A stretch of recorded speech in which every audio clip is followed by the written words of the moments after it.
Phone त्यांच्यासारखं बोलताना ते दे जा छानसा मोबाईल फोन पाहिजे की नाही? कशासाठी म्हणजे काय?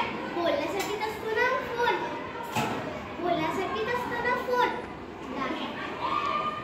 वा, गंमतच आहे.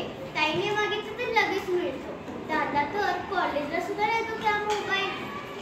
बाबाकडे तर 2-2 मोबाईल असतात आणि आम्ही मागितलं तर म्हणे गरज काय त्याची? ए ताई रे, तूच काही बोलू नकोस हा. जेव्हा तुला मोबाईल मिळाला तेव्हा मी काय बोलले होते का? हो, आम्हालाही महत्वाची कामं असतात. महत्वाचं बोलायचं असतं. दादाचा मोबाईल घेते मी कधी फक्त गेमच खेळण्यासाठी. मग बोलण्यासाठी काय करावं बरं? आई, माझा पुढल्या महिन्यात वाढदिवस येत आहे. मित्रमैत्रिणींना फोनवरच पार्टीसाठी फोनवरच बोलेल. हा, हॅलो. अरे उद्या संध्याकाळी माझी बर्थडे पार्टी घरी गच्चीवर. उद्या जरा लवकर येशील का? गुड. अगं खूप शुभ्रा. हो, सर्वांना आता फोनवरच बोलवते. बाय.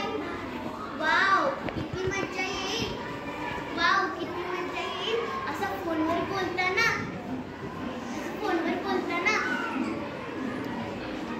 बोलू नको. बंद कर. शाळेत अचानक सुट्टी घ्यावी लागली तर उगाचच बोलणे ऐकावं लागतं सरांची. त्यापेक्षा पप्पा कसे घरातूनच ऑफिसला फोन करतात तसे मीही करते.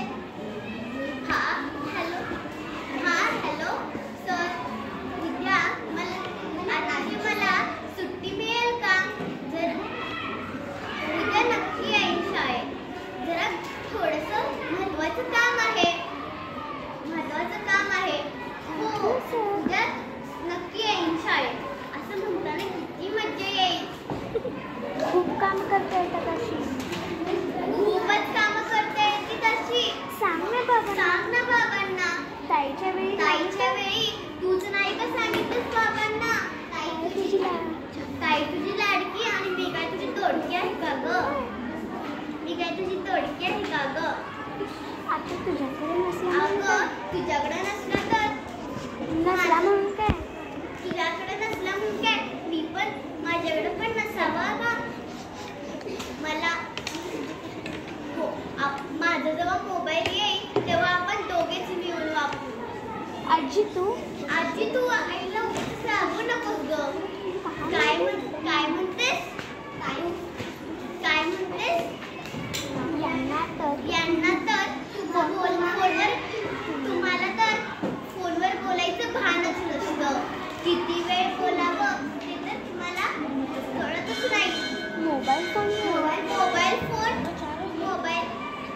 फोनमुळे कोणालाही संपर्क करता येतो. दादा तर सारखं त्याच्या मित्रांना म्हणतो, अरे मी ग्रंथालयात अभ्यास करतोय. देऊन तर बघा आमच्या हातात मोबाईल.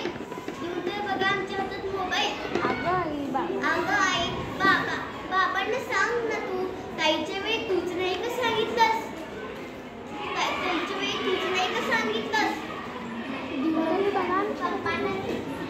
पप्पांना तर सांग. बघू काय